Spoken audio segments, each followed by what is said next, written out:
Good day, dear friends and participants of the International Marathon. We continue reading Srimad Bhagavatam, which is the only medicine in Kali Yuga for the disease of material existence, for the soul. Now, we've been very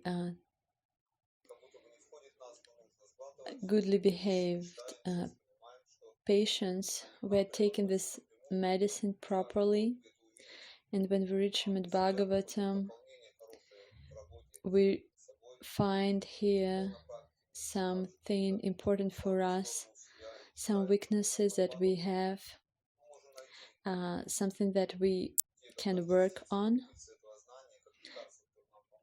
And these part and parcels of the spiritual knowledge hidden in Srimad Bhagavatam we can use as a medicine. And Srimad Bhagavatam, all in all, is solving all the problems of material existence. And the most important thing what Srimad Bhagavatam gives us, it's awakening the soul and giving us a chance to continue our relations with God. We continue our reading. We're reading Canto 10, Summum Bonum. We will read auspicious mantras.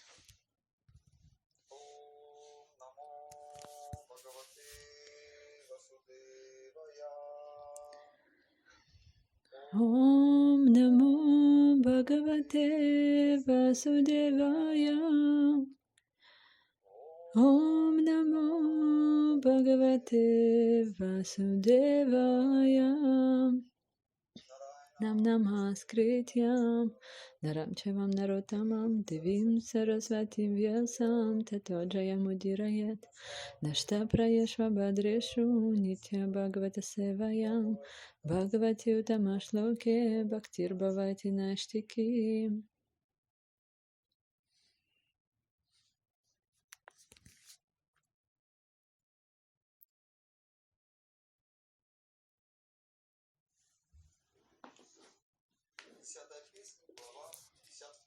Canto 10, Summum Bonum, Chapter 52, Rukmini's Message to Lord Krishna. Shukadeva Goswami said, "My dear king, thus graced by Lord Krishna, Muchukunda circumambulated him and bowed down to him. Then Muchukunda, the beloved descendant of Ikshvaku, exited through the mouth of the cave. Seeing that the size of all the human beings, animals, trees, and plants was severely reduced, and thus realizing that the age of Kali was at hand, Muchukunda left for the north. The sober king, beyond material association and free of doubt, was convinced of the value of austerity. Absorbing his mind in Lord Krishna, he came to Gandhamadana mountain. There he arrived at Badrikashrama, the abode of Lord Naranarayana, where, remaining tolerant of all dualities, he peacefully worshipped the Supreme Lord Hari by performing severe austerities. The Lord returned to Madhura, which was still surrounded by Yavanas. Then he destroyed the army of barbarians and began taking their valuables to Dwaraka. As the wealth was being carried by oxen and men under Lord Krishna's direction, Jarasandha appeared at the head of 23 armies.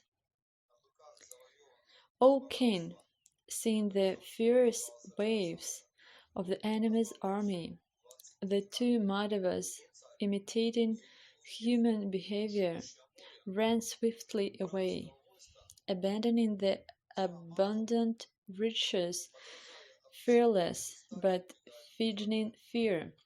They went many yojanas on their lotus-like feet. When he saw them fleeing powerful, Jarasandha laughed loudly, and then pursued them with charioteers and foot soldiers. He could not understand the exalted position of the two lords. Apparently exhausted after fleeing a long distance, the two lords climbed a high mountain named Paravarsana, upon which Lord Indra showered incessant rain. Although he knew they were hiding on the mountain, Jarasandha could find no trace of them. Therefore, O king, he placed firewood on all sides and set the mountain ablaze. The two of them then suddenly jumped from the burning mountain, which was 11 yojanas high, and fell to the ground. Unseen by the opponent of his followers, O king, those two most exalted Yadus returned to their city of Dvaraka, which had the ocean as a protective moat. Jarasandha, moreover, mistakenly saw that Balarama and Keshava had burned to death in the fire. Thus he withdrew his vast military force and returned to the Magadha kingdom. As ordered by Lord Brahma, Raivata, the opulent ruler of Anarta, gave Lord Balaram his daughter Raivati in marriage. This has already been discussed. O hero, among the Kurus, the Supreme Lord himself, Govinda, married Bhishmaka's daughter, Vaidarbhi, who was a direct expansion of the goddess of fortune. The Lord did this by her desire, and in the process he beat down Shalva and other kings who took Shishupala's side. Indeed, as everyone watched, Sri Krishna took Rukmini just as Garuda boldly stole nectar from the demigods. King Parikshit said, "The Supreme Lord married Rukmini, the beautiful-faced daughter of Bhishmaka, in the Rakshasa style, or so I have heard." My lord, I wish to hear how the immeasurable powerful Lord Krishna took away his bride while defeating such kin as Magadha and Shalva.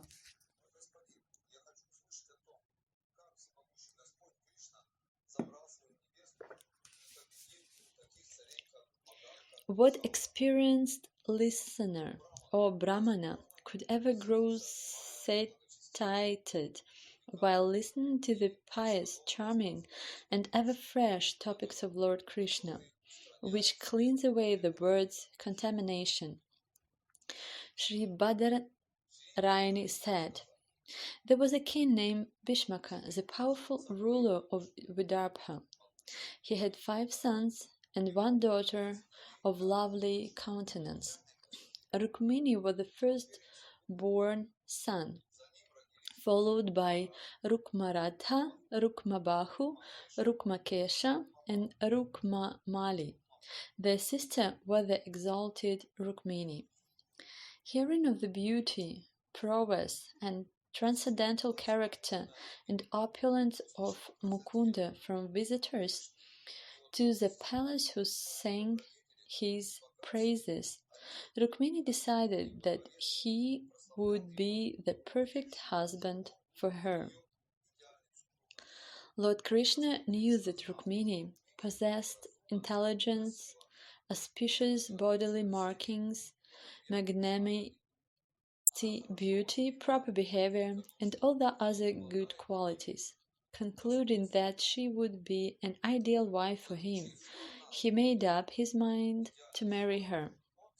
O king, because Rukmi envied the Lord, he forbade his family members to give his sister to Krishna, although they wanted so. Instead, Rukmi decided to give Rukmini to Shishupala. Dark-eyed Vaidarbhi was aware of this plan, and it deeply upset her. Analyzing the situation, she quickly sent a trustworthy Brahmana to Krishna. Upon reaching Dwarka, the Brahmana was brought inside by the gatekeepers and saw the primeval personality of Godhead sitting on a golden throne. Seeing the Brahmana, Sri Krishna, Lord of the Brahmanas, came down from his throne and seated him. Then the Lord worshipped him just as he himself is worshipped by the demigods. After the Brahmana had eaten and rested, Sri Krishna, the goal of saintly devotees, came forward and while massaging the Brahmana's feet with his own hands, he patiently questioned him as follows. The Supreme Lord said, O best of exalted Brahmanas, are your religious practices sanctioned by senior authorities, proceeding without great difficulty? Is your mind always fully satisfied? When a Brahmana is satisfied with whatever comes his way and does not fall away from his religious duties, those very religious principles become his desire, cow fulfilling all his wishes. An unsatisfied Brahmana wanders restlessly from one planet to another, even if he become king of heaven. But a satisfied Brahmana, though he may possess nothing, rests peacefully, all his limbs free of distress. I repeatedly bow my head in respect to those Brahmanas who are satisfied with their lot. Saintly, prideless, and peaceful, they are the best well-wishers of all living beings. O Brahmana, is your king attending to your welfare? Indeed, that king, in whose country the citizens are happy and protected, is very dear to me. Whence have you come, crossing the impassable sea, and who and for what purpose? Explain all this to us, if it is not a secret, and tell us what we may do for you. Thus questioned by the Supreme Personality of Godhead, who incarnates to perform his pastimes, the Brahmana told him everything. Sri Rukmini said, in her letter as read by the Brahmana, O beauty of the worlds, having heard of your qualities which enter the ears of those who hear and remove their bodily distress, and having also heard of your beauty, which fulfills all the visual desires of those who see, I have fixed my shameless mind upon you, O Krishna. O Mukunda, you are equal only to yourself in lineage, character, beauty, knowledge, usefulness, wealth, and influence, all lying among men. You delight the minds of all mankind. What aristocratic, sober-minded, and marriageable girl of a good family would not choose you as her husband when the proper time has come?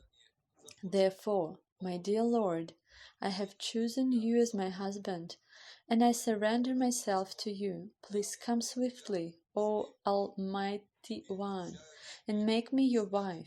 My dear lotus-eyed Lord, let Shishupala never touch the hero's portion like a jackal stealing the property of a lion.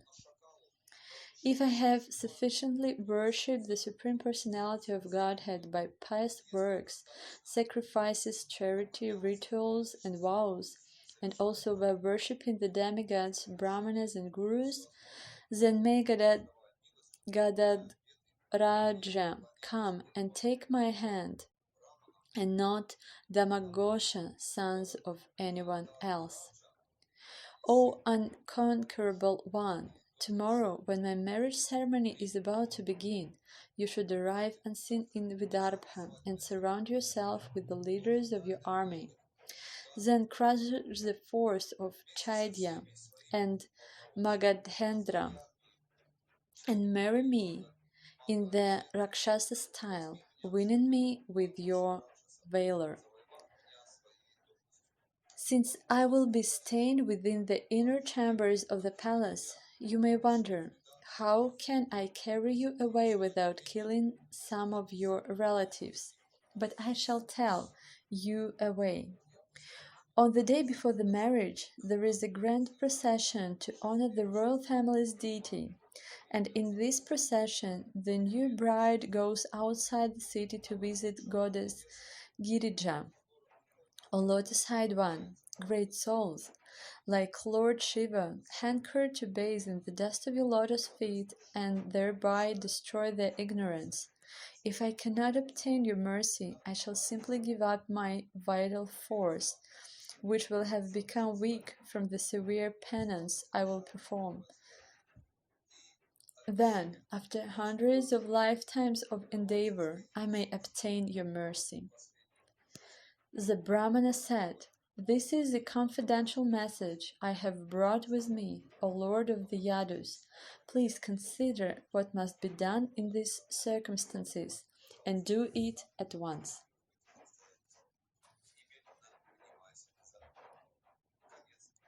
The end of chapter 52.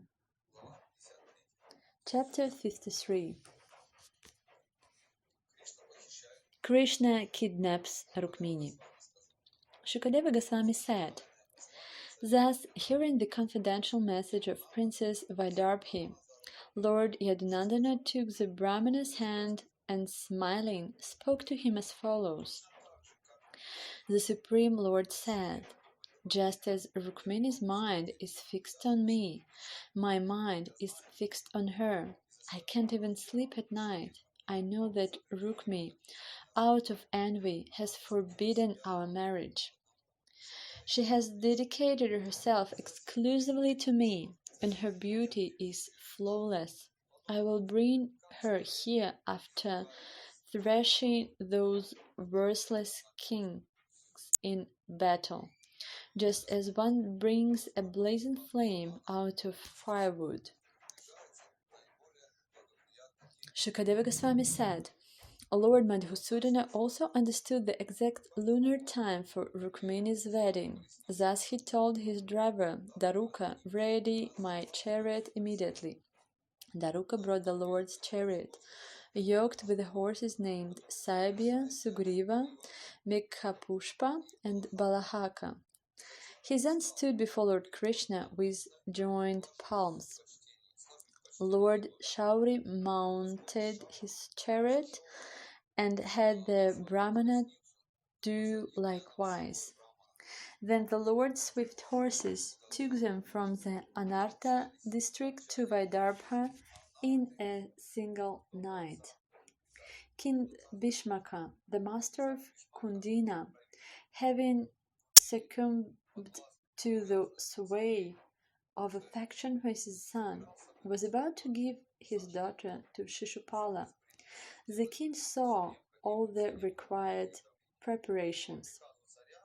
The king had the main avenues, commercial roads, and intersections thoroughly cleaned and then sprinkled with water, and he also had the city decorated with triumphant archways and multicolored banners on poles. Then men and women of the city, arrayed in spotless raiments and anointed with fragrant sandalwood paste, wore precious necklaces, flower garlands, and jeweled ornaments, and their opulent homes were filled with aroma of aguru. O king, in accordance with prescribed rituals, Maharaja Bhishmaka worshipped the forefathers, demigods, and brahmanas, feeding them all properly. Then he had the traditional mantras chanted for the well-being of the bride. The bride cleaned her teeth and bathed, after which she put on the auspicious wedding necklace. Then she was dressed in the brand new upper and lower garments and adorned with most excellent jeweled ornaments. the best of Brahmanas chanting mantras of the Rig, Sama, and Yajur Vedas for the bride's protection, and the priests learned in the Atharva Veda offered oblations to pacify the controlling planets. Outstanding in his knowledge of regulative principle, the king rewarded the Brahmanas with gold, silver, clothing, cows, and sesame seeds mixed with raw sugar. Raja Damakosha, lord of Chedi, had also engaged Brahmanas expert in chanting mantras to perform all rituals necessary to assure his son's prosperity. King Damakosha traveled to Kundina accompanied by armies of elephants exuding mada, chariots hung with golden chains, and numerous cavalry and infantry soldiers.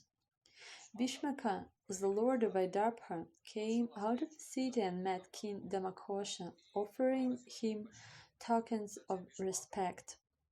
Bhishmaka then settled Damakosha in a residence especially constructed for the occasion.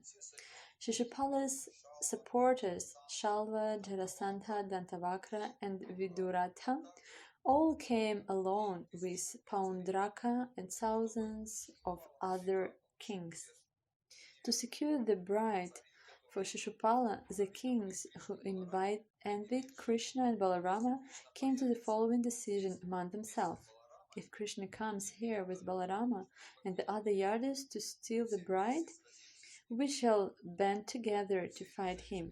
Thus those envious kings went to the wedding with their entire armies and a full complement of military conveyances. When Lord Balarama heard about these preparations of the inimical kings and how Lord Krishna had set off alone to steal the bride, he feared that a fight would ensue. Immersed in affection for his brother, he hurried to Kundina with a mighty army consisting of infantry and of soldiers riding on elephants, horses, and chariots. The lovely daughter of Bhishmaka anxiously awaited the arrival of Krishna, but when she did not see the Brahmana return, she thought as follows. Princess Rukmini thought, "Alas, my wedding is to take place when the night ends. How unlucky I am! Lord said Krishna does not come. I don't know why. And even the Brahmana messenger has not yet returned. Perhaps the faultless Lord, even while preparing to come here, saw something contemptible in me, and therefore has not come to take my hand. I am extremely unfortunate, for the Creator is not favorably disposed towards me, nor is the great Lord Shiva, or perhaps Shiva's wife Devi, who is known as Gauri, Rudrani, Girija, and Sati, has turned against me." As she thought in this way, the young maiden, whose mind had been stolen by Krishna, closed her tear-filled eyes, remembering that there was still time. O king, as the bride thus awaited the arrival of Govinda, she felt a twitch in her left thigh, arm, and eye. This was a sign that something desirable would happen. Just when the purest of learned Brahmanas following Krishna's order came to see the divine princess Rukmini with the inner chambers of the palace. Nothing the Brahmana's joyful face and serene movements, saintly Rukmini, who could expertly interpret such symptoms, inquired from him with a pure smile. The Brahman announced to her the arrival of Lord Yadunandana and relayed the Lord's promise to marry her. Princess Vaidarabhi was overjoyed to learn of Krishna's arrival.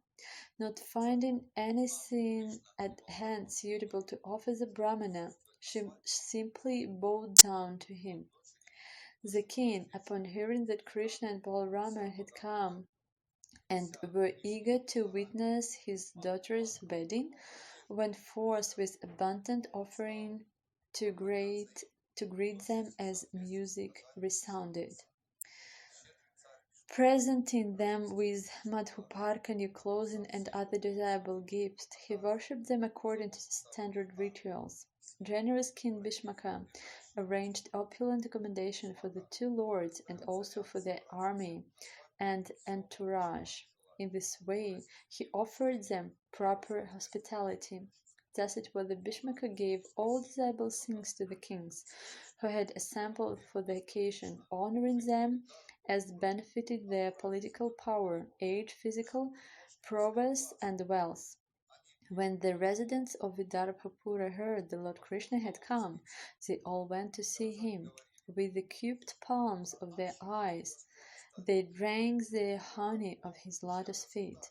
The people of the city said, Rukmini and no one else deserves to become his wife, and he also, possessing such flawless beauty, is the only suitable husband for Princess Bhaismi. May Achyuta, the creator of three words, be satisfied with whatever pious work we may have done, and show his mercy by taking the hand of Vaidarbhi. Bound by their swelling love, the city's residents spoke in this way. Then the bride, protected by guards, left the inner palace to visit the temple of Ambika. Rukmini silently went out on foot to see the lotus feet of the deity Bhavani, accompanied by her mothers and girlfriends and protected by the king's valiant soldier, who held their upraised weapons at the ready. She simply absorbed her mind in the lotus feet of Krishna, and all the while mridangas, conch shells, pandavas, horns, and other instruments resounded. Behind the bride followed thousands of prominent courtesans bearing various offerings and presents, along with well-adorned brahmanas' wives singing and reciting prayers and bearing gifts of garlands, scents, clothing, and jewelry. They were also professional singers, musicians, bards, chroniclers, and heralds. Upon reaching the goddess temple, Rukmini first washed her lotus feet and hands, and then sipped water for purification. Thus, sanctified and peaceful, she came into the presence of Mother Ambika. The older wives of Brahmanas, expert in knowledge of rituals, led young Rukmini in offering respect to Bhavani, who appeared with her consort, Lord Bhava. Princess Rukmini prayed, O Mother Ambika, wife of Lord Shiva, I repeatedly offer my obeisances unto you, together with your children. May Lord Krishna become my husband. Please grant this. Rukmini worshipped the goddess with water, scents, whole grains, incense, clothing, garlands, necklaces, jewelry, and other prescribed offerings and gifts, and also with arrays of lamps. The married Brahmana women each performed worship simultaneously with the same items, also offering savories and cakes, prepared betel nut, sacred threads, fruit, and sugar cane juice. The ladies gave the bride the remnants of the offering and then blessed her. She in turn bowed down to them and the deity and accepted the remnants as prasadam. The princess then gave up her vow of silence and left the Ambika temple, holding on to the maidservants with her hand, which was adorned with a jeweled ring.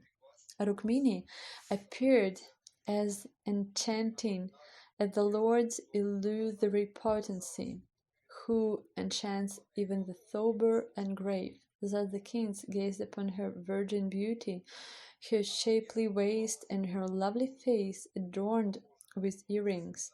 Her hips were graced with a jewel-studded belt. Her breasts were just budding, and her eyes seemed apprehensive of her encroaching locks of hair. She smiled sweetly, her jasmine bud teeth reflecting the glow of her bimba red lips.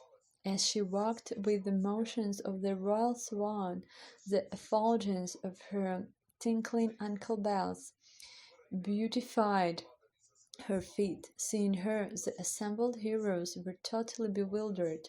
Lust tore at their hearts. Indeed, when the kings saw her broad smile and shy glance, they became stupefied, dropped their weapons, and fell unconscious to the ground from their elephants, chariots, and horses. On the pretext of the procession, Rukmini displayed her beauty for Krishna alone. Slowly she advanced, the two moving lotus whorls of her feet awaiting the arrival of the Supreme Lord. With the finger-nails of her left hand, she pushed some strands of hair away from her face and shyly looked from the corner of her eyes at the kings standing before her. At that moment she saw Krishna. Then, while his enemies looked on, the Lord seized the princess, who was eager to mount his chariot. Lifting the princess onto his chariot, whose flag bore the emblem of Garuda, Lord Madhava drove back the circles of kings. With Balarama in the lead, he slowly exited like a lion, removing his prey from the minds of jackals. The king, inimical to the Lord, headed by Jarasandha, could not tolerate this humiliating defeat. They exclaimed, "Oh, damn us! Though we are mighty archers, we cowherds have stolen our honor, just as puny animals might steal the honor of lions." The end of chapter 53. Chapter 54. The marriage of Krishna and Rukmini. Shukadeva Goswami said, "Having thus spoken, all the infuriated kings donned their armor and mounting their conveyances, each king, bow in hand, was surrounded by his own army as he went after Lord Krishna. The commanders of the Yadava army, seeing the enemy racing to attack, turned to face them and stood firm, O king, twangling their bows. Mounted on their backs of horses, the shoulders of elephants, and the seats of chariots, the enemy kings, expert with weapons, rained down arrows upon the Yadus like clouds pouring rain on mountains. Slender-waisted Rukmini, seeing her lord's army covered by torrents of arrows, shyly looked at his face with fear-stricken eyes. In response, the Lord laughed and assured her, "Do not be afraid, beautiful-eyed one. This enemy force is about to be destroyed by your soldiers." The heroes of the Lord's army, headed by Gada and Sankarshana, could not tolerate the aggression of the opposing kings. Thus, with iron arrows, they began to strike down the enemy's horses, elephants, and chariots. The heads of soldiers fighting on chariots, horses, and elephants fell to the ground by the millions. Some heads wore earrings and helmets, other turbans. Lying all around were things, legs, and fingerless hands, along with hands clutching swords, clubs, and bows, and although the heads of horses, donkeys, elephants, camels, wild asses, and humans.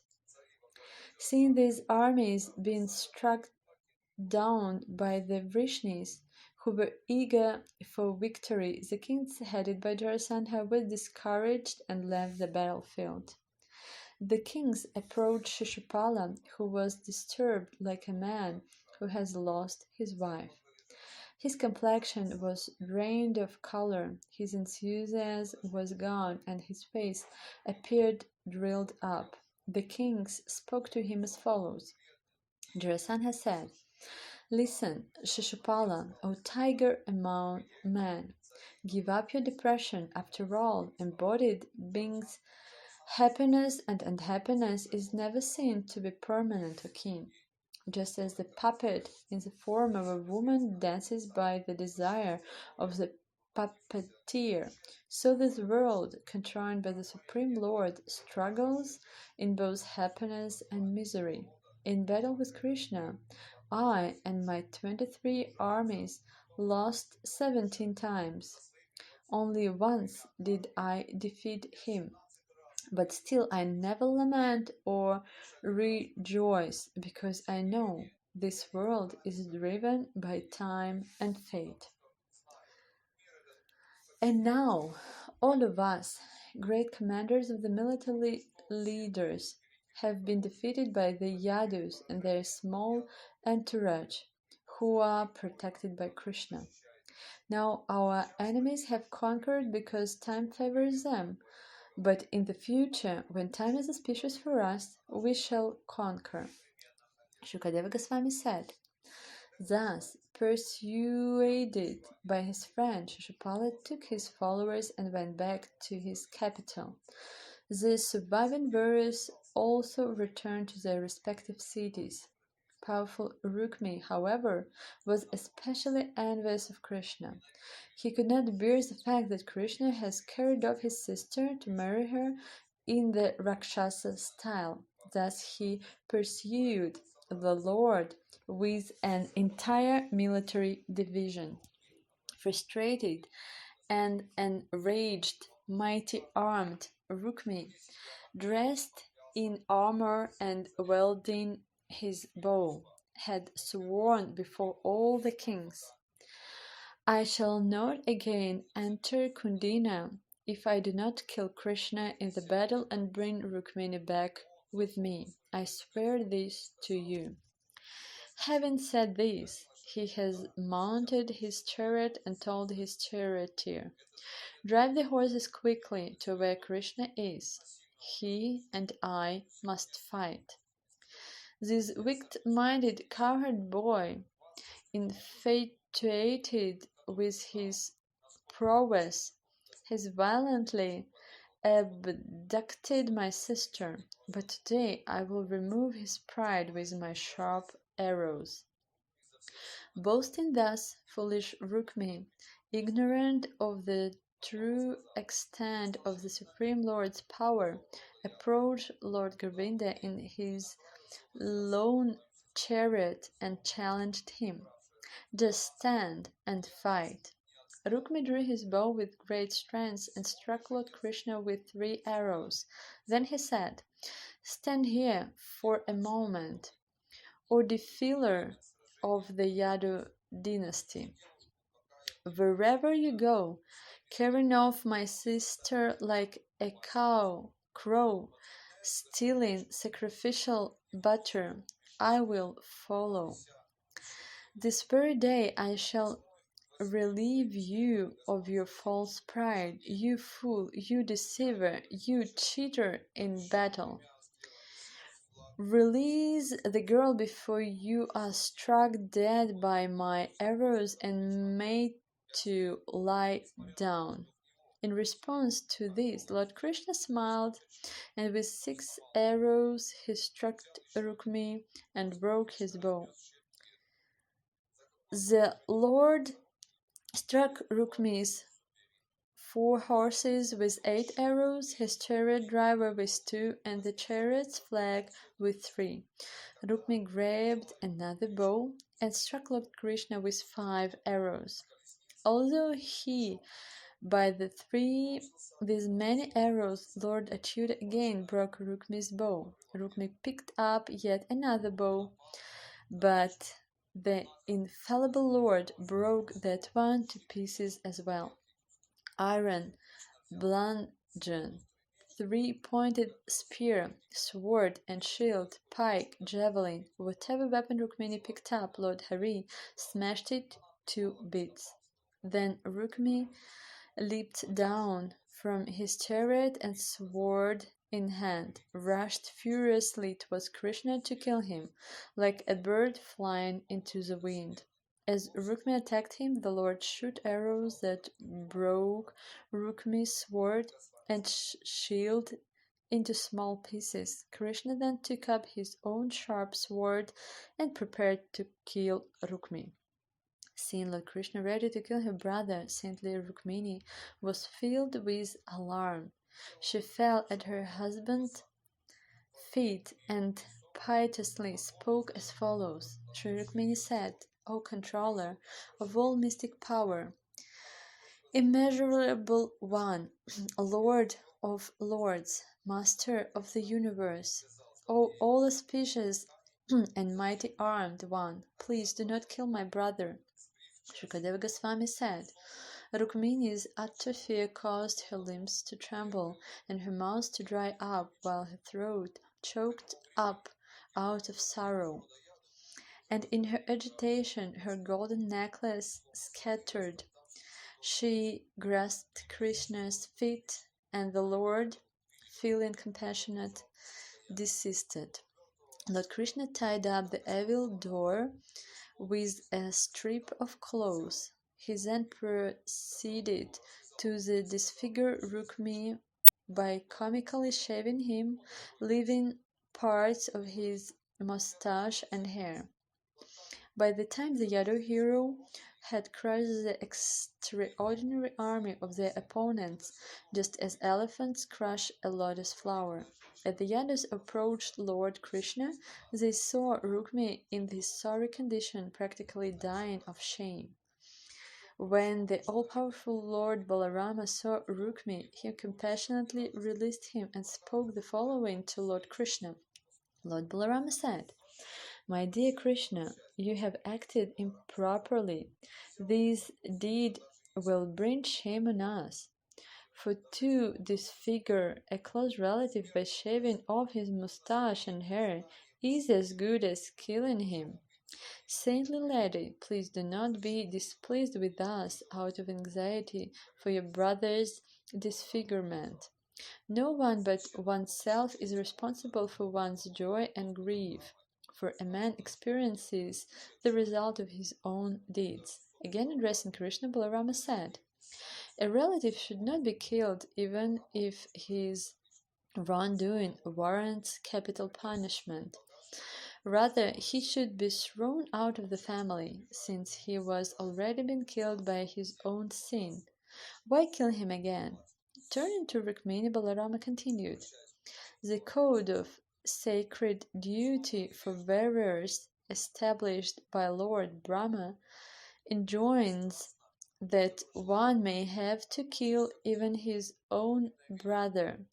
That is indeed a most dreadful law.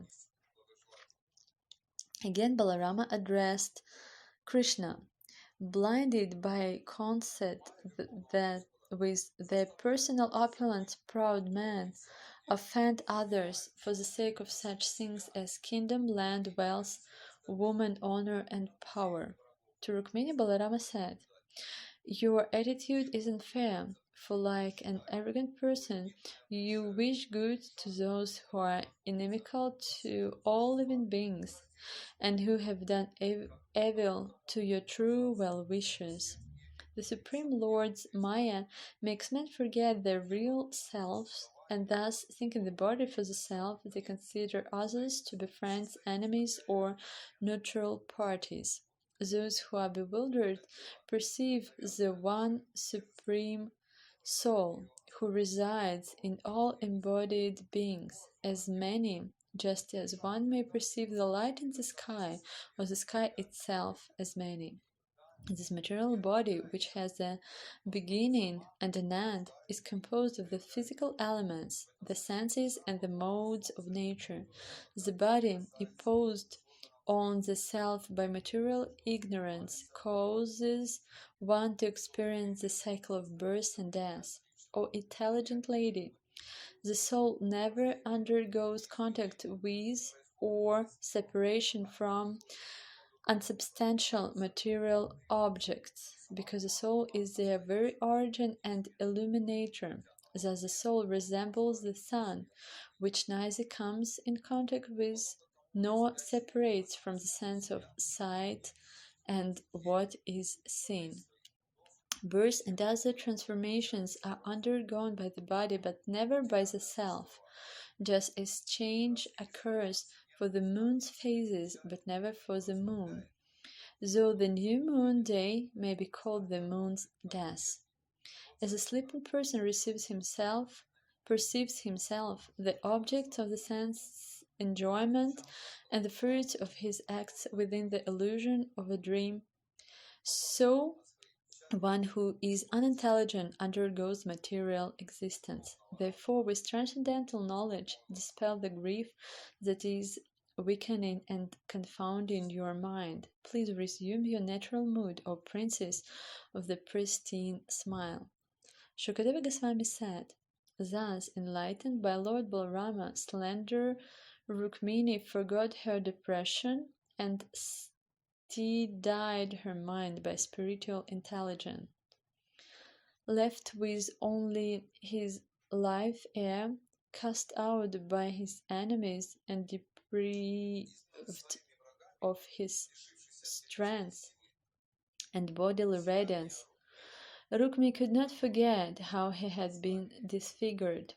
In frustration, he constructed for his residence a large city, which he called Bhojakata, because he had promised, I will not re-enter Kundina until I have killed with Krishna and brought back my younger sister. In a mood of angry frustration, Rukmini took up residence at that very place.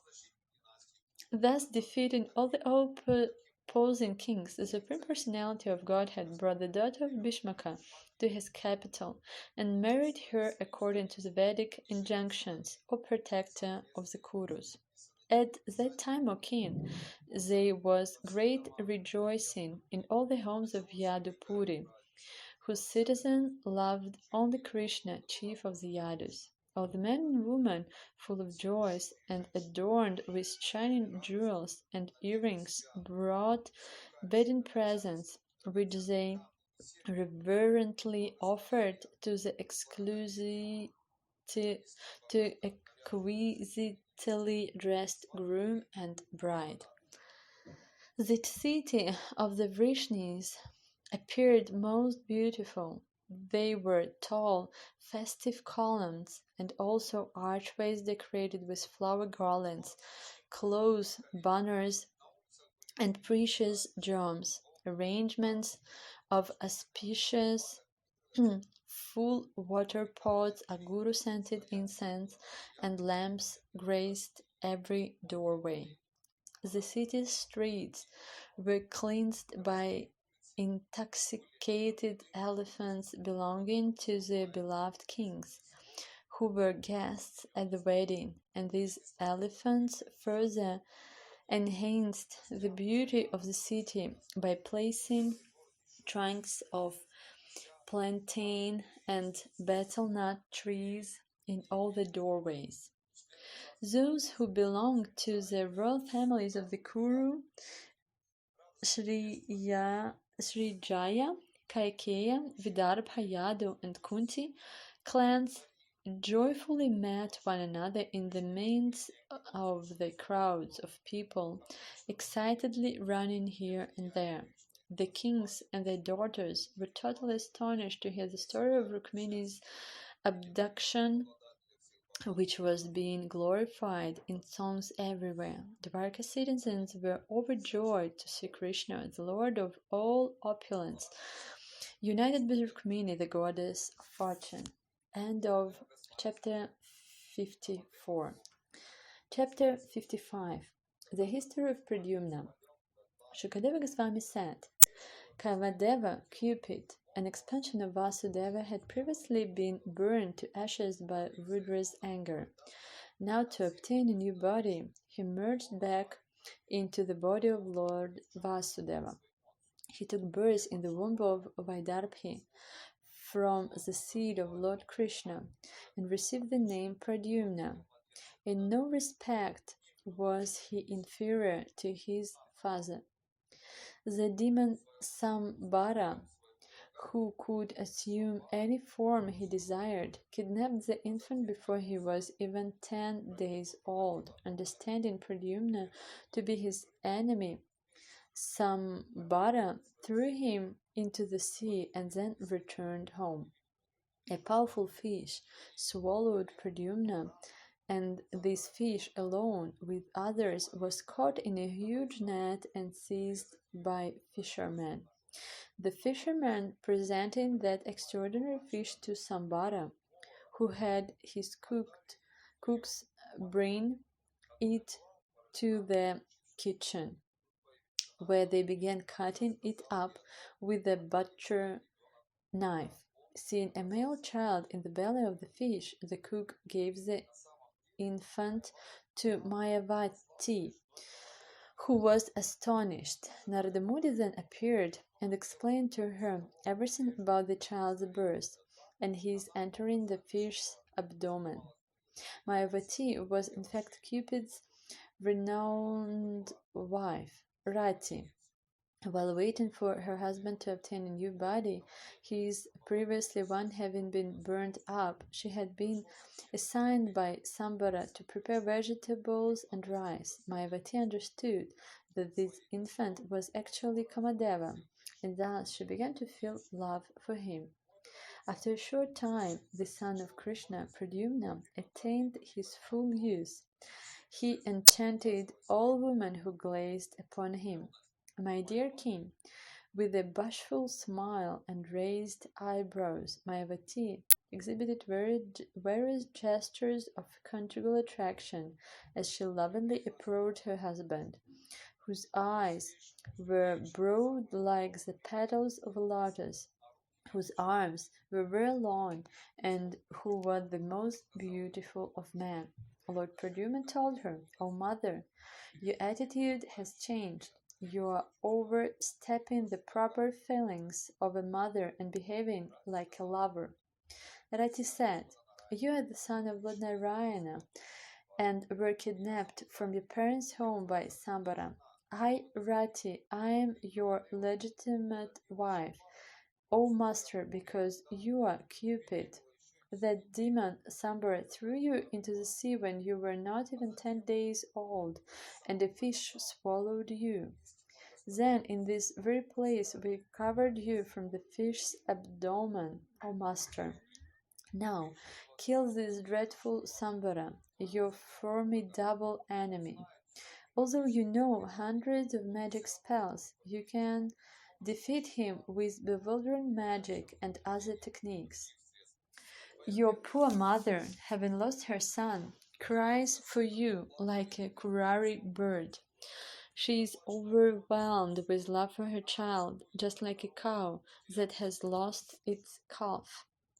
Shukadeva Goswami continued, "Speaking thus, Mayavati gave to the great soul Pradyumna the mystic knowledge called Mahamaya, which vanquished all other deluding spells.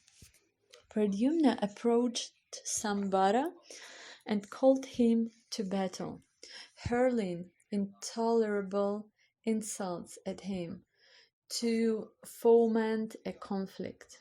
Offended by these harsh words, Sambara became as agitated as a kicked snake.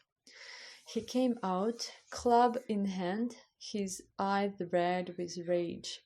Sambara whirled his club swiftly about and then hurled it at the wise Pradyumna, producing a sound as sharp as thunder crack. As Sambara's club came flying toward him, Lord Pradyumna knocked it away with his own. Then, O king, Pradyumna angrily threw his club at the enemy. Resorting to the black magic of the deities taught to him by Maya Danava, Sambar suddenly appeared in the sky and released a downpour of weapons upon Krishna's son. Harassed by his rain of weapons, Lord Raukmineya, the greatly powerful warrior, made use of the mystic science called Mahamaya, which was created from the mode of goodness and which could defeat all other mystic power. The demon then unleashed hundreds of mystic weapons belonging to the Guhyakas, Gandharvas, Pishachas, Uragas, and Rakshasas. But Lord Karshni Pradyumna struck them all down. Drawing his sharp-edged sword, Pradyumna forcefully cut off Shambhara's head, complete with red moustache, helmet, and earring. At the resonance of the higher planet showered Pradyumna with flowers and chanted his praises. His wife appeared in the sky and transported him through the heavens back to the city of Dwarka. O king, Lord Pradyumna and his wife resembled a cloud accompanied by lightnings as they descended from the sky into the inner quarters of Krishna's most excellent palace, which were crowded with lovely women. The women of the palace thought he was Lord Krishna when they saw his dark blue complexion, the color of a rain cloud, his yellow silk garments, his long arms and red-tinged eyes, his charming lotus face adorned with a pleasing smile, his fine ornaments, and his thick, curly blue hair. Thus the women became bashful and hid themselves here and there. Gradually, from the slight differences between his appearance and Krishna's, the ladies realized he was not the Lord. Delighted and astonished, they approached Pradyumna and his consort, who was a jewel among women. Seeing Pradyumna, sweet-voiced, dark-eyed Rukmini remembered her lost son, and her breasts became moist out of affection. Srimad Rukmini Deva said, "Who is this lotus-eyed jewel among men? What man's son is he? And what woman carried him in her womb? And who is that woman he has taken as his wife? If my lost son, who was kidnapped from the maternity room, were still alive somewhere, he would be of the same age and appearance as this young man. But how is it that this young man so much resembles my own Lord Krishna, the wielder of Saranga, in his bodily form and his limbs, in his giant and the tone of his voice, and in his smiling glance? Yes, he must be the same child I bore in my womb, since I feel great affection for him, and my left arm is quivering." As Queen Rukmini conjectured in this way, Lord Krishna, the son of Devaki, arrived on the scene with Vasudeva and Devaki. Although Lord Janardana knew perfectly well what had transpired, he remained silent. The sage Narada, however, explained everything, beginning with Sambara's kidnapping of the child. When the women of Lord Krishna's palace heard this most amazing account, they joyfully greeted Pradyumna, who had been lost for many years but who had now returned as if from the dead. Devaki, Vasudeva, Krishna, Balarama, and all the women of the palace, especially Queen Rukmini, embraced the young couple and rejoiced. Hearing that lost Pradyumna had come home, the residents of Dwarka declared, "Oh, Providence has allowed this child to return as if from death." It is not astonishing that the palace woman, who should have felt maternal affection for Pradyumna, privately felt ecstatic attraction for him, as if he was their own lord. After all, the son exactly resembled his father. Indeed, Pradyumna was a perfect reflection of the beauty of Lord Krishna, the shelter of the goddess of fortune, and appeared before their eyes as Cupid himself, since even those on the level of his mother felt conjugal attraction for him. Then what to speak of how other women felt when they saw him? The end of chapter 55. Chapter 56. The Syamantaka Jewel. Shukadeva Goswami said, having offended Lord Krishna, Satyajit tried as best he could to atone by presenting him with his daughter and the Syamantaka jewel. Maharaja Parikshit inquired, O Brahmana, what did King Satyajit do to offend Lord Krishna? Where did he get the Syamantaka jewel? And why did he give his daughter to the Supreme Lord? Shukadeva Goswami said, Surya, the sun god, felt great affection for his devotee Satyajit. Acting as his greatest friend, the demigod gave him the jewel called Syamantaka as a token of his satisfaction. Wearing the jewel in his neck, Satyajit entered Dwarka. He shone as brightly as the sun itself, O king, and thus he went unrecognized because of the jewel's effulgence. As the people looked at Satyajit from a distance, his brilliance blinded them. They presumed he was the sun god Surya and went to tell the Lord Krishna, who was at the time playing at dice. The residents of Dwarka said, Obeising this unto you, O Narayana, O holder of the conch, disc, and club, O lotus-eyed Damodara, O Govinda, O cherished descendant of Yadu, O Lord Savita has come to see you, O Lord of the universe. He is blinding everyone's eyes with his intensely effulgent rays. The most exalted demigods in the three worlds are certainly anxious to seek you out, O Lord. Now what you have hidden yourself among the Yadu dynasty, thus the unborn sun god has come to see you here. Shukadeva Goswami continued, hearing these innocent words, the lotus-eyed Lord smiled broadly and said, This is not the sun god, Ravi, but rather Satyajit, who is glowing because of his jewel.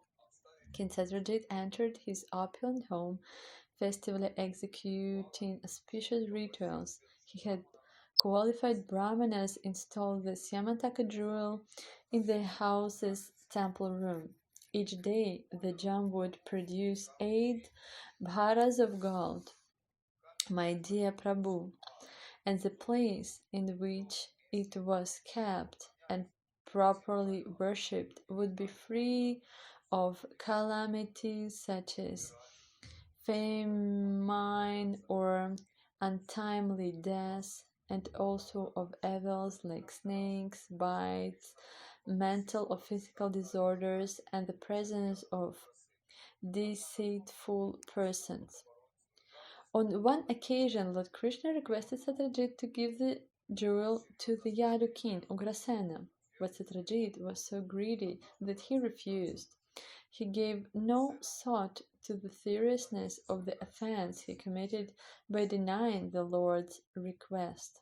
Once Satyajit's brother Prasena, having hung the brilliant jewel about his neck, mounted a horse and went hunting in the forest. A lion killed Prasena and his horse and took the jewel. But when the lion entered a mountain cave, he was killed by Jambavan, who wanted the jewel. Within the cave, Jambavan let his young son have the Syamantaka jewel as a toy to play with. Meanwhile, Satyajit, not seeing his brother return, became deeply troubled. He said, Krishna probably killed my brother, who went to the forest wearing the jewel on his neck. The general populace heard this accusation and began whispering it in one another's ear. When Lord Krishna heard this rumor, he wanted to remove the stain on his reputation, so he took some of the Dwarka citizens with him and set out to retrace Prasanna's path. In the forest they found Prasanna and his horse, both killed by the lion.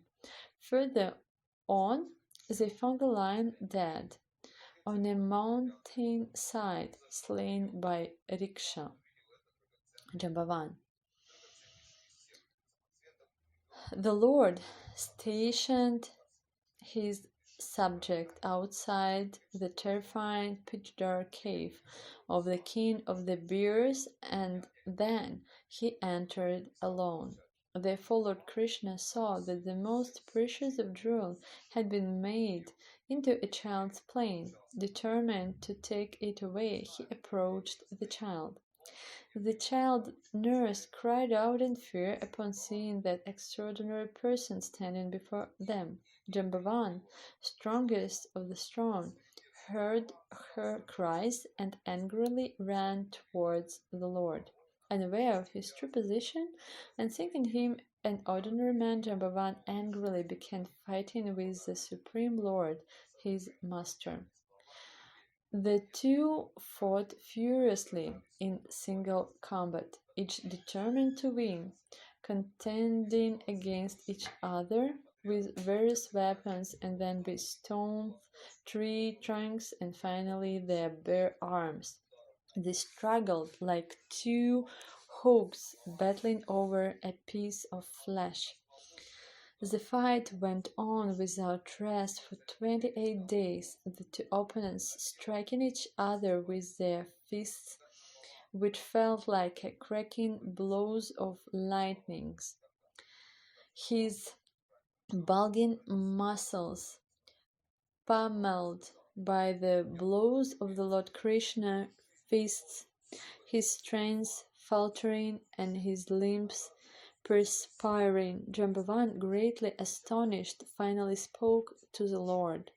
Jambavan said, I know now that you are the life air and the sensory, mental, and bodily strength of all living beings. You are Lord Vishnu, the original person, the supreme and powerful controller. You are the ultimate creator of all creators of the universe and of everything created. You are the underlying substance. You are the subduer of all subduers, the supreme Lord and supreme soul of all souls. You are He who impelled the ocean to give way when his sidelong glances, slightly manifesting his anger, disturbed the crocodiles and Timingila fish with the watery depths. You are He who built a great bridge to establish his fame, who burned down the city of Lanka, and whose arrows severed the heads of Ravana, which then fell to the ground. Shukadeva Goswami continued, O king, Lord Krishna then addressed the king of the bears, who had understood the truth. The lotus-eyed personality of Godhead, the son of Devaki, touched Jambavan with his hand, which bestowed all blessings, and spoke to his devotee with sublime compassion, his grave voice deeply resounding like a cloud. Lord Krishna said, It is for this jewel, O Lord of the bears, that we have come to your cave. I intend to use the jewel to disprove the false accusation against me.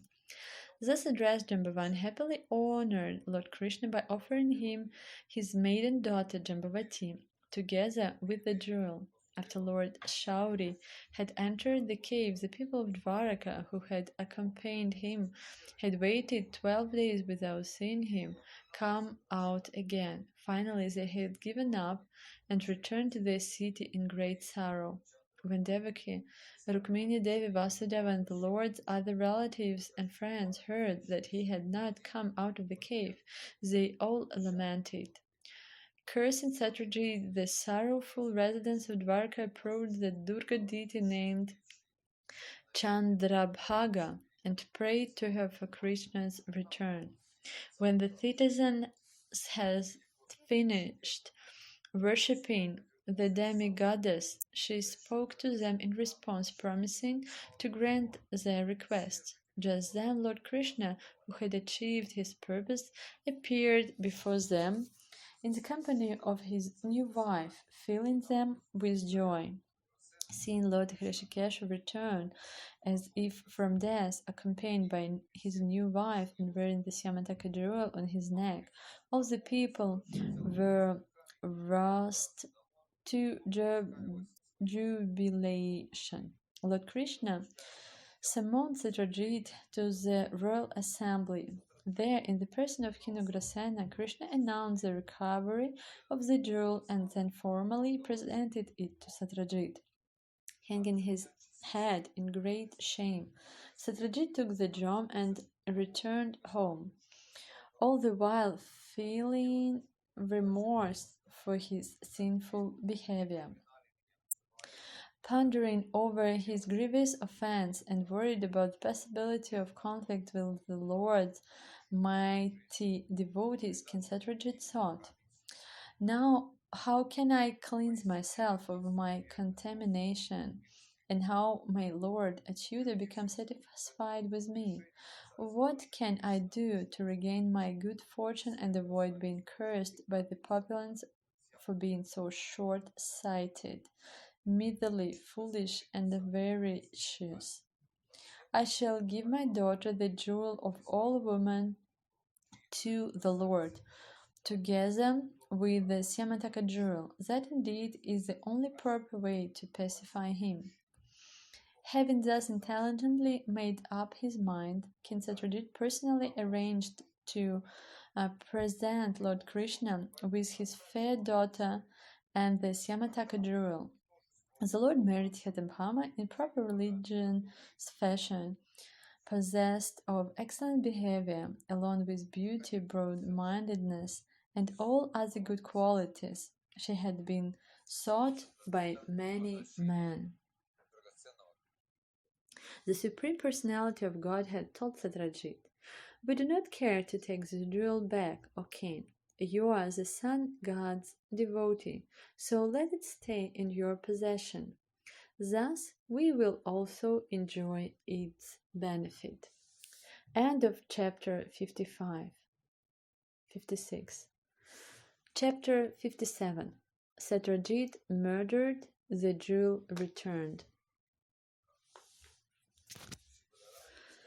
Shri Badarayani said, although Lord Govinda was fully aware of what had actually occurred, when he heard reports that the Pandavas and Queen Kunti had burned to death, he went with Lord Balarama to the kingdom of the Kurus to fulfill the family obligations expected of him.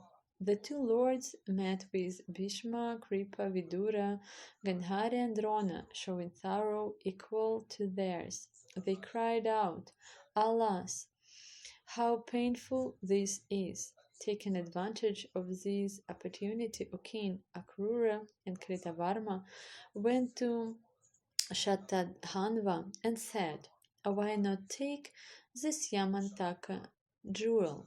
Satyajit promised his jewel-like daughter to us, but then gave her to Krishna instead, contemptuously neglecting us. So why should Satyajit not follow his brother's path? This mind thus influenced their advice. Wicked Shatadhanva murdered Satyajit in his sleep simply out of greed. In this way, the sinful Shatadhanva shortened his own lifespan.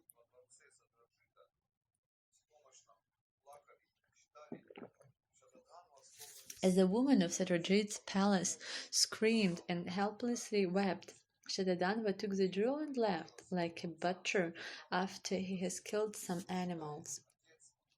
When Satyabhama saw her dead father, she was plunged into grief, lamenting, my father, oh, I am killed." She fell unconscious. Queen Satyabhama put her father's corpse in a large vat of oil and went to Hastinapura, where she sorrowfully told Lord Krishna, who was already aware of the situation about her father's murder. When Lord Krishna and Lord Balarama heard this news, O king, they exclaimed, "Alas, this is the great tragedy for us." Thus imitating the ways of human society, they lamented, their eyes brimming with tears. The Supreme Lord returned to his capital with his wife and elder brother. After arriving in Dwarka, he re-died himself to kill Satadhanva and retrieve the jewel from him. Upon learning that Lord Krishna was preparing to kill him, Shatadanva was struck with fear. To save his wife, he approached Kritavarma and begged him for help, but Kritavarma replied as follows: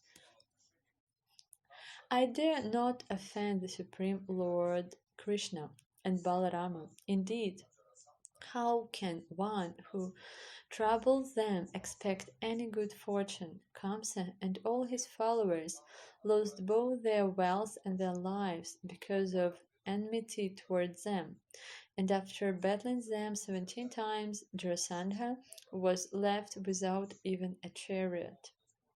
His appeal refused. Satadanva went to Akrura and begged him for protection. But Akrura similarly told him, who would oppose the two personality of Godhead if he knew their strengths? It is the Supreme Lord who creates, maintains, and destroys this universe simply as his pastime. The cosmic creators cannot even understand his purpose, bewildered as they are by his illusory Maya. As a child of 7, Krishna uprooted an entire mountain and held it aloft as easily as a young boy picks up a mushroom. I offer my obeisances to the Supreme Personality of Godhead Krishna, whose every deed is amazing. He is the Supreme Soul, the unlimited source and fixed center of all existence. His appeal thus rejected by Akrura also, Shatadanva placed the precious jewel in Akrura's care and fled on a horse that could travel 100 yojanas, 800 miles. My dear king, Krishna and Balarama mounted Krishna's chariot, which flew the flag of Garuda and was yoked with tremendously swift horses, and pursued their elder's murderer. In a garden on the outskirts of Mithila, the horse of Shatadanva was riding collapsed. Terrified, he abandoned the horse and began to flee on foot, with Krishna in angry pursuit. As Shatadanva fled on foot, the Supreme Lord, also going on foot, cut off his head with his sharp-edged disc. The Lord then searched Shatadanva's upper and lower garments for the Syamantaka jewel. Not finding the jewel, Lord Krishna went to his elder brother and said, "We have killed Shatadanva uselessly. The jewel isn't here." To this Lord Balarama replied, "Indeed, Shatadanva must have placed the jewel in the care for someone. You should return to our city and find that person."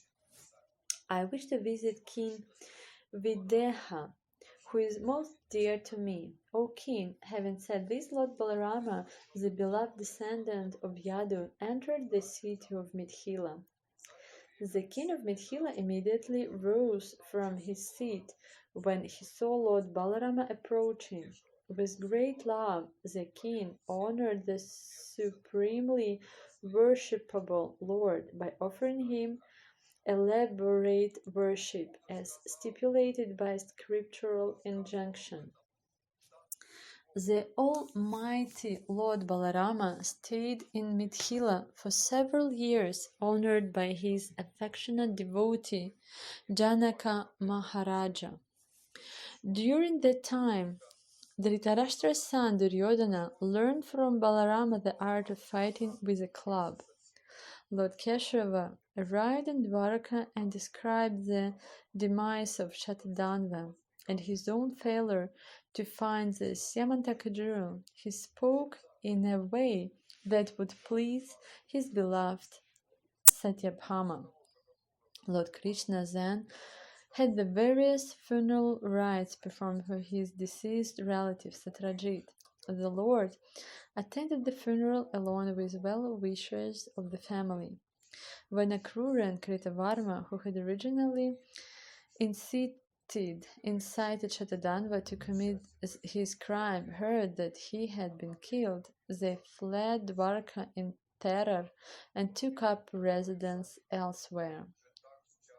In Akrura's absence, ill omens arose in Dwarka, and the citizens began to suffer continually from physical and mental distress, as well as from disturbances caused by higher powers and by creatures of the earth.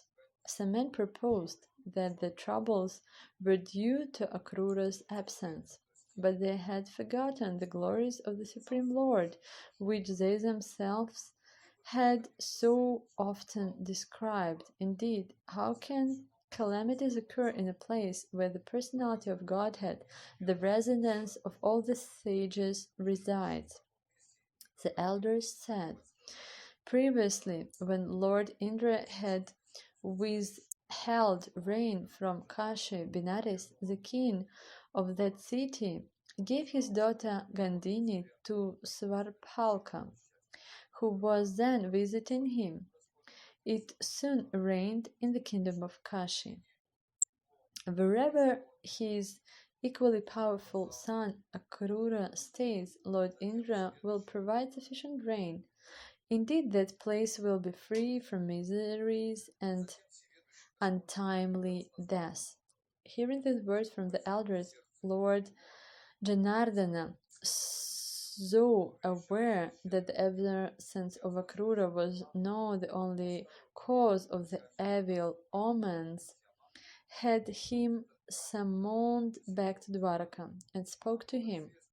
Lord Krishna honored Akrura, greeted him confidentially, and spoke pleasant words with him. Then the Lord, who was fully aware of Akrura's heart, by virtue of his being the knower of everything, smiled and addressed him.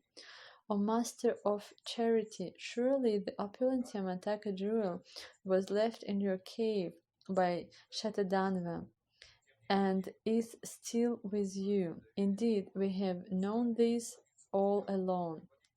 Since Satrajit has no sons, his daughter's son should receive his inheritance. They should pay for memorial offerings of water and pinder, clear their grandfather's outstanding debts, and keep the remainder of the inheritance for themselves. Nevertheless, the jewel should remain in your care, O trustworthy Akrura, because no one else can keep it safely. But please, so show the jewel just once, since my elder brother does not fully believe what I have told him about it. In this way, O most fortunate one, you will pacify my relatives. Everyone knows you have the jewel, for you are now continually performing sacrifices on altar of gold. Thus, shamed by Lord Krishna's conciliatory words, the son of Svabhalka brought out the jewel from where he had concealed it in his clothing and gave it to the Lord. The brilliant gem shone like the sun. After the Almighty Lord has shown the Syamantaka jewel to his relatives, thus dispelling the false accusation against him. He returned it to Akrura. This narration, rich with descriptions of the prowess of Lord Sri Vishnu, the Supreme Personality of Godhead, removes sinful reactions and bestows all auspiciousness. Anyone who recites, hears, or remembers it will drive away his own infamy and sins and attain peace. End of chapter 57.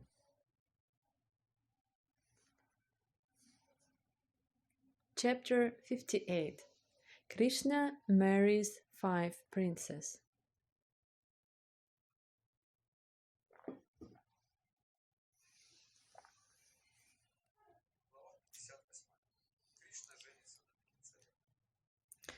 Shukadeva Goswami said, once the supremely opulent personality of Godhead went to Indraprastha to visit the Pandavas, who had again appeared in public. Accompanying the Lord were Yuyudhana and other associates. When the Pandavas saw that Lord Mukunda had arrived, those heroic sons of Pritha all stood up at once, like the senses responding to the return of the live air. The heroes embraced Lord Achyuta, and the touch of his body freed them of sin. Looking at his affectionate, smiling face, they were overwhelmed with joy.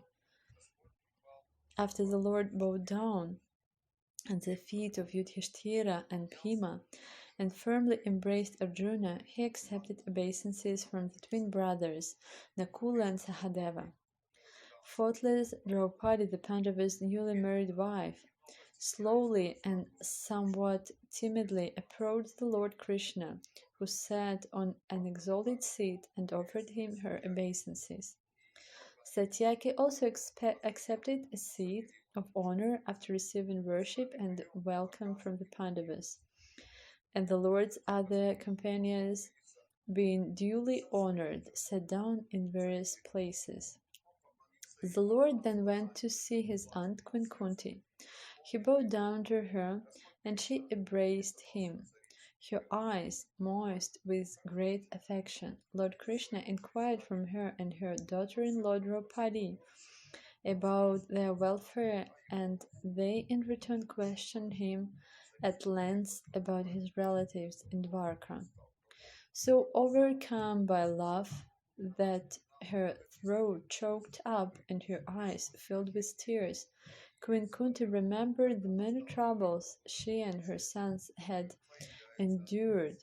Thus she addressed Lord Krishna, who appears before his devotees to drive away their distress. Queen Kunti said, "My dear Krishna, our welfare was assured only when you remembered us, your relatives, and gave us your protection by sending my brother to visit us.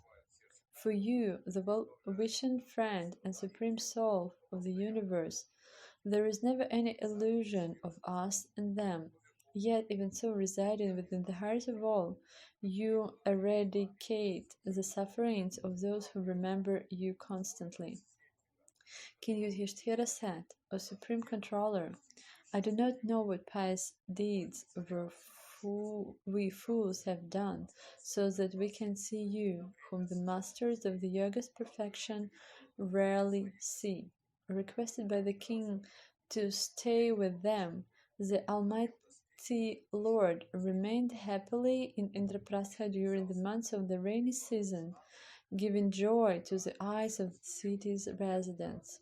Once Arjuna, the slayer of powerful enemies, donned his armor, mounted his chariot, flying the flag of Hanuman, took up his bow and his two inexhaustible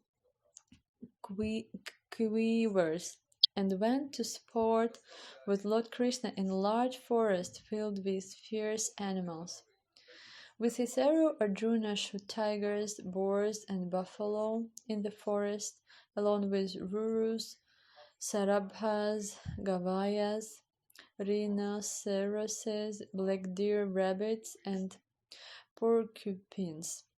A crew of servants carried to King Yudhishthira the slain animals fit to be offered in sacrifice on some special occasion. Then, feeling thirsty and tired, Arjuna went to the bank of the Yamuna. After the two Krishnas bathed there, they drank the river's clear water. The great warriors then saw an attractive young girl walking nearby. Sent by the friend, Arjuna approached the exceptional young woman who possessed beautiful hips, fine teeth, and a lovely face, and inquired from her as follows. Arjuna said, "Who are you, O fine-waisted lady? Whose daughter are you, and where do you come from? What are you doing here? I think you must be looking for a husband. Please explain everything, O beautiful one."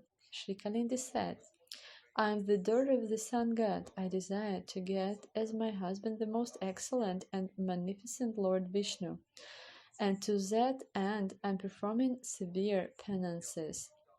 I will accept no husband other than him, the adobe of the goddess of fortune. May that Mukunda, the Supreme Personality, the shelter of the helpless, be pleased with me. I am known as Kalindi, and I live in a mansion my father built for me within the water of the Yamuna. There I will stay until I meet Lord Achyuta." Shukadeva Goswami continued. Arjuna repeated all this to Lord Vasudeva, who was already aware of it. The Lord then took Kalindi onto his chariot and went back to see King Yudhishthira. Describing a previous incident, Shukadeva Goswami said, "Upon the request of the Pandavas, Lord Krishna had Vishvakarma build them a most wonderful and amazing city. The Supreme Lord stayed in that city for some time to please his devotees.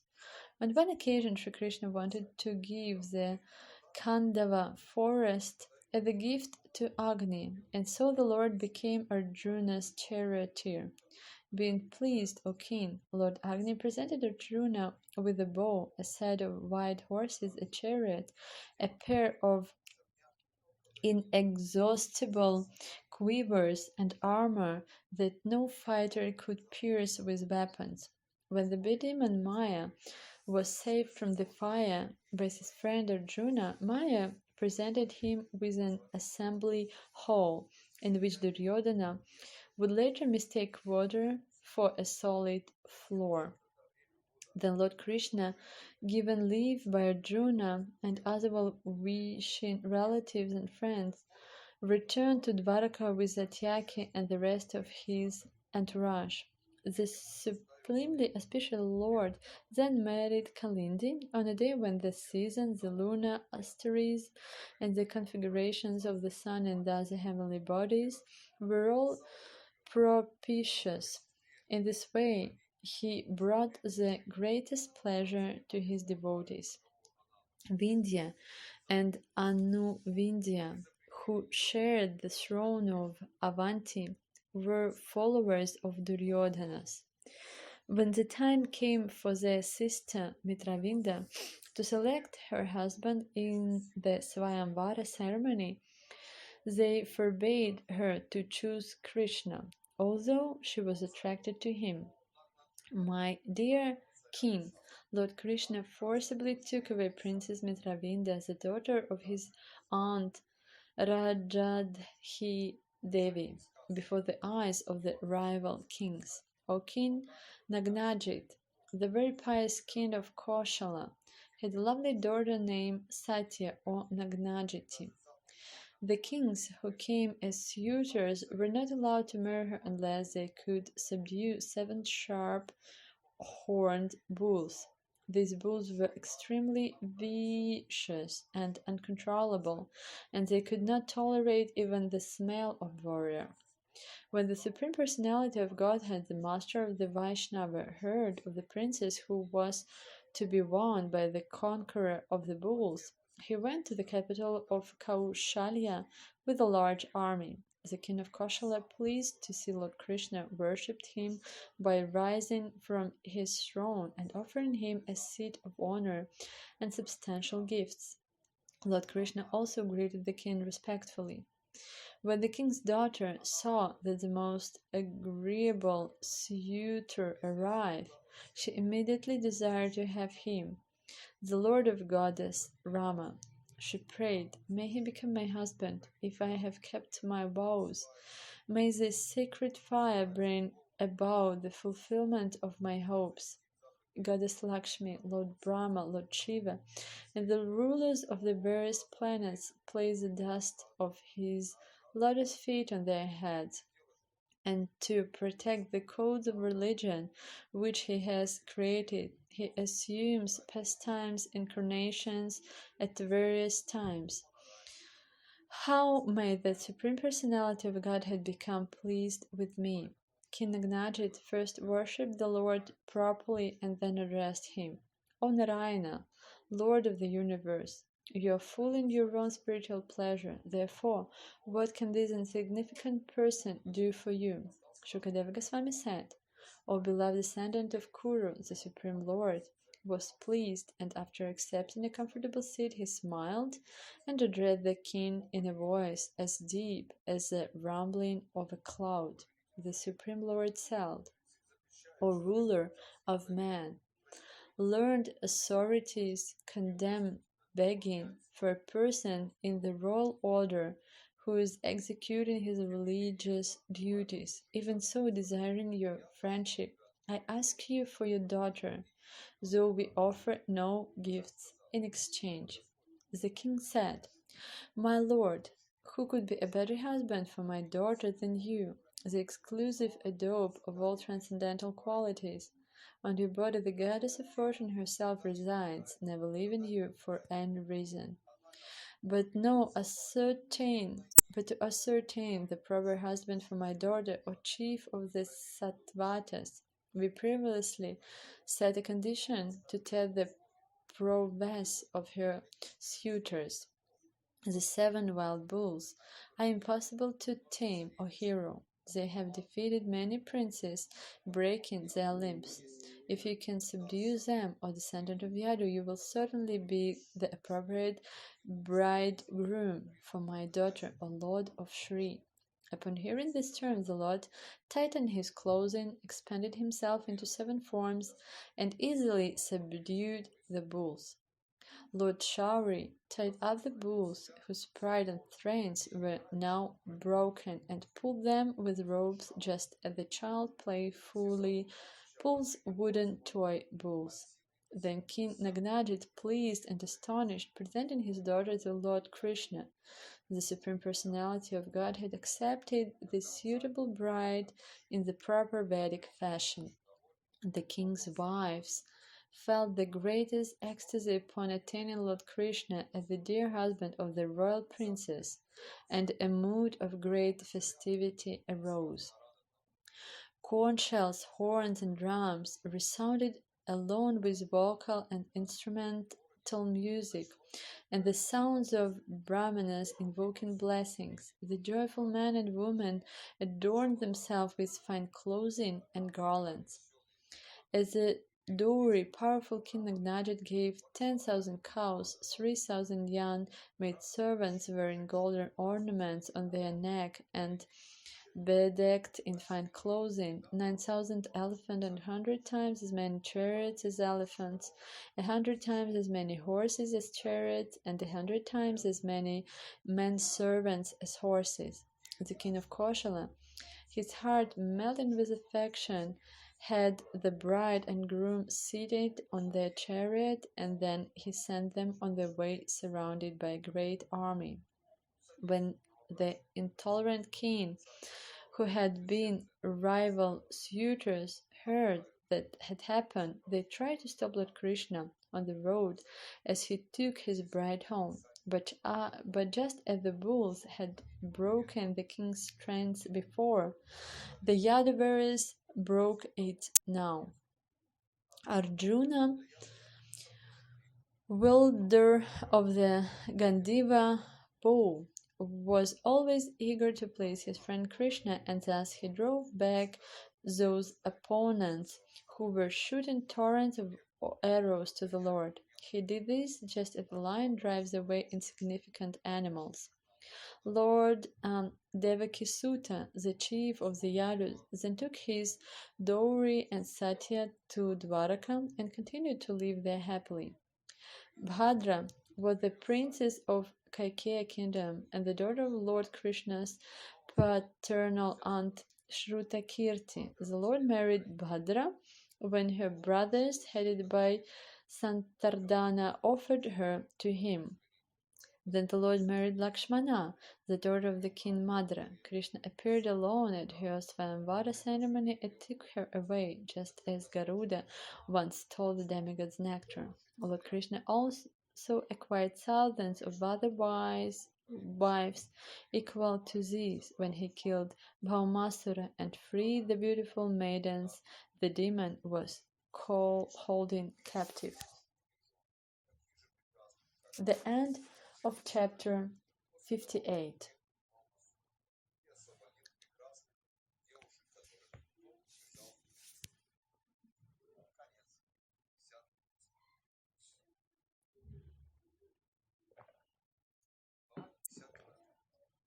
Chapter 59. The killing of the demon Naraka. King Parikshit says, how was Bhaumasara, who kidnapped so many women, killed by the Supreme Lord? Please narrate this adventure of Lord Sadgadhanvas.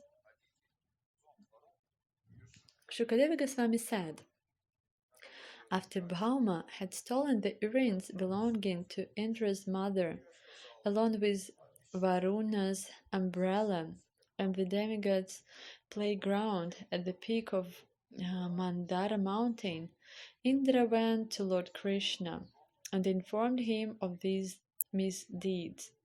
The Lord, taking his wife Satyabhama with him, then rode on Garuda to Pradyotishapura, which was surrounded on all sides by fortifications consisting of hills, unmanned weapons, water, fire, and wind, and by obstructions of Murapasa fire.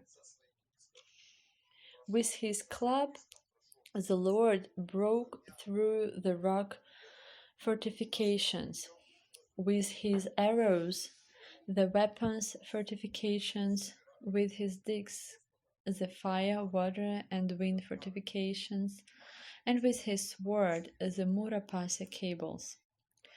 With the sound of his conch shell, Lord Gadadhara then shattered the magic seals of the fortress, along with the hearts of its brave defenders, and with his heavy club he demolished the surrounding earthen ramparts.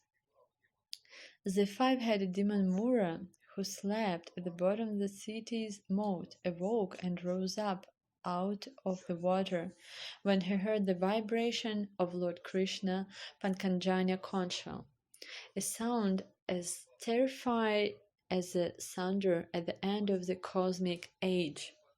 Shining with the blinding, terrible effulgence of the sun's fire, at the end of the millennium, Mura seemed to be swallowing up the three worlds with his 5 mouths.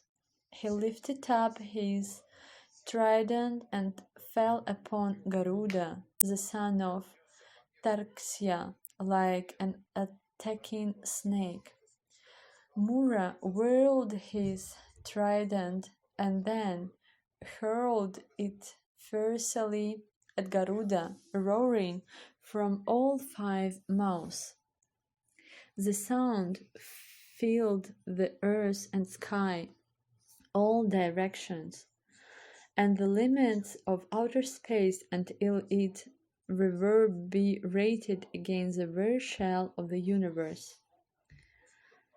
Then, with 2 arrows, Lord Hari struck the trident flying towards Garuda and broke it into 3 pieces.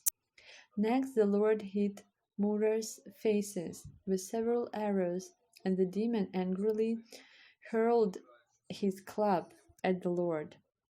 As Mura's club sped towards him on the battlefield, Lord Gadadaraja intercepted it with his own and broke it into thousands of pieces.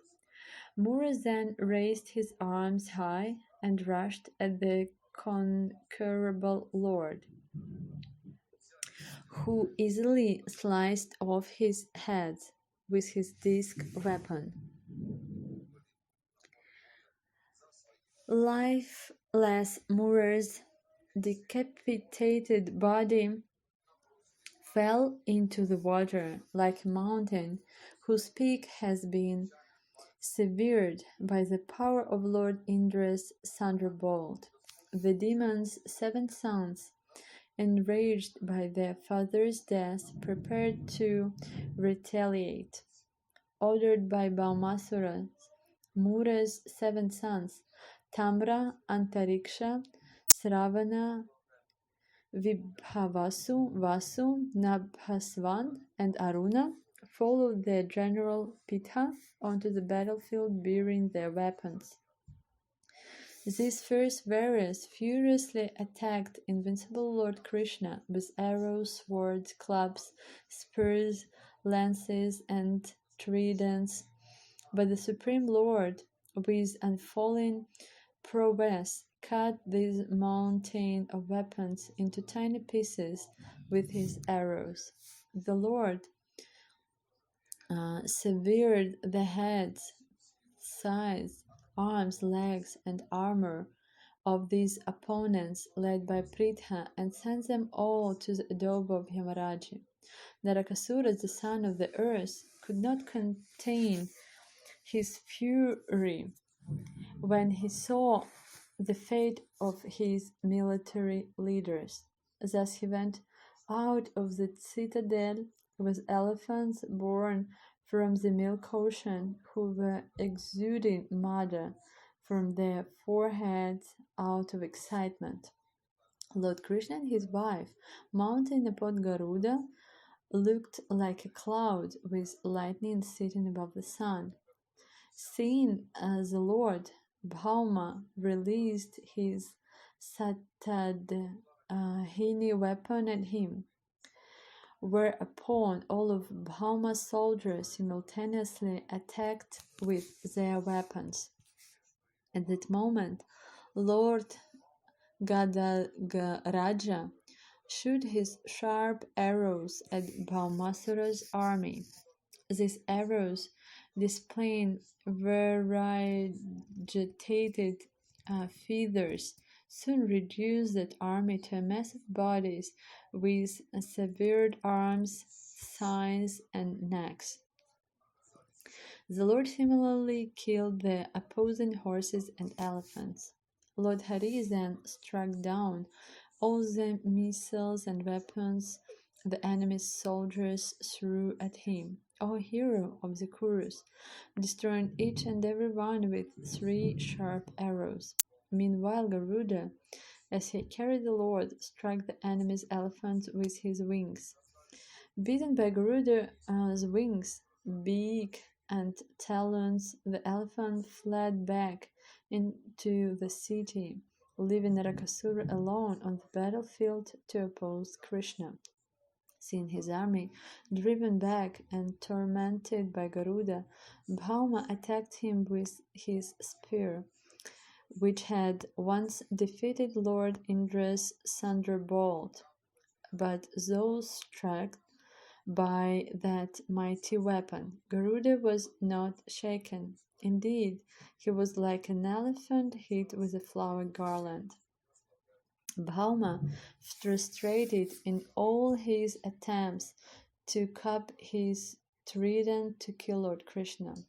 But even before he could release it, the Lord cut off his head with his rather sharp chakra, as the demon sat atop his elephant. Falling on the ground, Bhaumasura's head shone brilliantly decorated as it was the earrings and an attractive helmet. As cries of "Alas, alas!" and "Well done!" arose, the sages and principal demigods worshipped Lord Mukunda by showering him with flower garlands. The goddess of the earth then approached Lord Krishna and presented him with Aditi's earrings, which were made of glowing gold inlaid with shining jewels. She also gave him a Vaijayanti flower garland, Varuna's umbrella, and the peak of Mandara mountain. O king, after bowing down to him, and then standing with joined palms, the goddess, her mind filled with devotion, began to pray the Lord of the universe, whom the best of the demigods worship. Goddess Bhumi said, "Obeisances unto you, O Lord of the chief demigods, O holder of the conch shell, disc and club, O supreme soul within the heart. You assume your various forms to fulfill your devotees' desires. Obeisances unto you. My respectful obeisances are unto you, O Lord, whose abdomen is marked with a depression like a lotus flower, who are always decorated with garlands of lotus flowers, whose glance is as cool as the lotus, and whose feet are engraved with lotuses. Obeisances unto you, the Supreme Lord Vasudeva, Vishnu, the primeval person, the original seed. Obeisances unto you, the Omniscient One. Obeisances unto you of unlimited energies, the unborn progenitor of the universe, the Absolute, O Soul of the high and the low, O Soul of the created elements, O all-pervading Supreme Soul, obeisances unto you. Desiring to create, O unborn Master, you increase and then assume the mode of passion. You do likewise with the mode of ignorance when you wish to annihilate the universe, and with godness when you wish to maintain it. Nonetheless, you remain uncovered by these modes. You are time and pradhana and the Purusha, O Lord of the universe, yet still you are separate and distinct. This is illusion, that earth, water, fire, air, ether, sense objects, demigods, mind, the senses, false ego, and the total material energy exist independent of you. In fact, they are all within you, my Lord, who are one without a second. Here is the son of Bhaumasura, frightened, he is approaching your lotus feet, since you remove the distress of all who seek refuge in you. Please protect him. Place your lotus hand, which dispels all things, upon his head. Shukadeva Goswami said, thus entered by Goddess Bhumi in words of humble devotion, the Supreme Lord bestowed fearlessness upon her grandson, and then entered Bhaumasura's palace, which was filled with all manner of riches. There Lord Krishna saw 16,000 royal maidens, whom Bhauma had taken by force from various kings. The women became enchanted when they saw the most excellent of the males enter. In their minds, they each accepted him who had been brought there by destiny as their chosen husband. With the thought, may Providence grant that this man become my husband, each and every princess absorbed her heart in contemplation of Krishna. The Lord had the princesses arrayed in clean, spotless garments, and then sent them in palanquins to Dwarka together with great treasures of chariots, horses, and other valuables. Lord Krishna also dispatched 64 swift white elephant descendants of Airavata, who each sported 4 trucks. The Lord then went to the abode of Indra, the demigod king, and gave Mother Aditi her earrings. There Indra and his wife worshipped Krishna and his beloved consort Satyabhama. Then at Satyabhama's behest, the Lord uprooted the heavenly Parijata tree and put it on the back of Garuda. After defeating Indra and all the other demigods, Krishna brought the Parijata to his capital. Once planted, the Parijata tree beautified the garden of Queen Satyabhama's palace. Bees followed the tree all the way from heaven, greedy for its fragrance and sweet sap. Even after Indra had bowed down to Lord Achyuta, touched his feet with the tips of his crown, and begged the Lord to fulfill his desire, that exalted demigod, having achieved his purpose, chose to fight with the Supreme Lord. What ignorance there is among the gods! To hell with their opulence! Then the imperishable Supreme Personality, assuming a separate form for each bride, duly married all the princesses simultaneously, each in her own palace.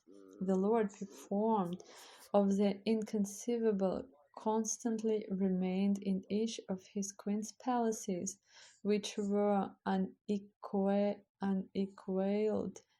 and unexcelled by any other residence.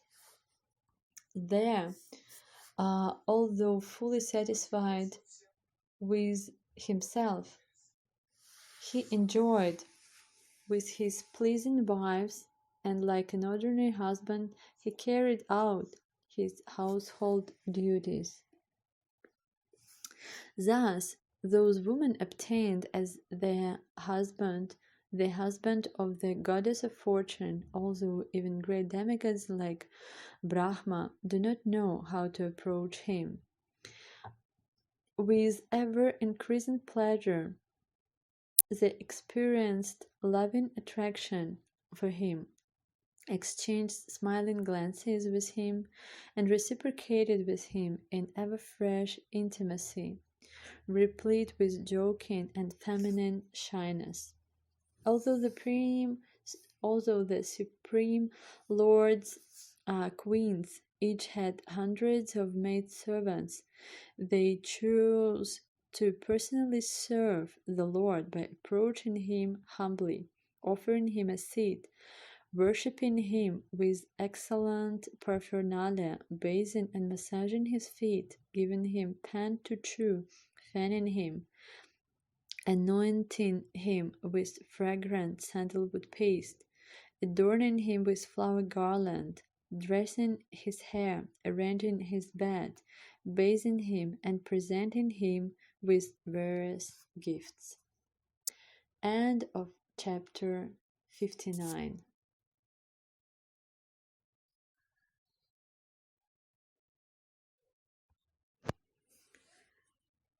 Thank you very much. We will continue in half an hour.